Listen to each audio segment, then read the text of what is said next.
మా సత్తిగాడు మామూలోడు కాదు, Balakrishna sir. Shashi on భాష నాకొస్తుందేంది?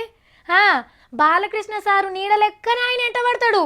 ఏడేం చేసిన వార్త తీసుకొచ్చి తీన్మార్లేద్దామక్క, ముద్దుకుంటుందక్క, మస్తు మంది చూస్తారక్క అని చెప్తాడు. ఆడు చెప్పింది కూడా కరెక్టే అనుకోండి. మరి ఇయ్యాలేం వార్త దొరకబట్టిండు చూద్దామో పారి. సత్తి అయ్యో బాలకృష్ణ సారు చెట్టుకు నీళ్లు పిచికారు చేస్తుండు. చుట్టూ తిరిగి శాఖ కూడా పెడుతున్నాడు. పువ్వులు కూడా చల్లుతుండు. కొబ్బరికాయ కొట్టి ఊరుబత్తీలు కూడా ముట్టిస్తే అయిపోవు. పువ్వుల మీద మళ్ళా నీళ్లు పోయొద్దు సారు, ఖరాబ్ అవుతాయి. అగో ఏదో పెద్ద బోర్డు రాసి పెట్టిండ్రు చెట్టుకు. చూతముండ్రి ఏం రాసిండ్రో.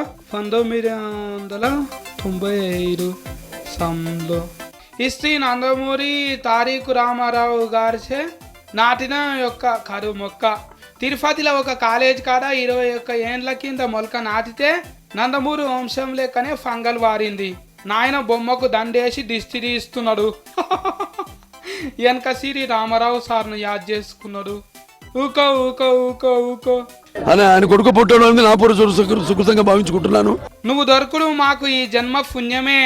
మళ్ళా నాయన చెట్టుకు పూజలు చేసినట్టే ఆయన కట్టించిన బంగ్లాలకు సున్నాలు, దావకాన్లకు సూరిబుడ్లు, స్కూళ్ళకు వయ్యలు కూడా ఇప్పిసారు.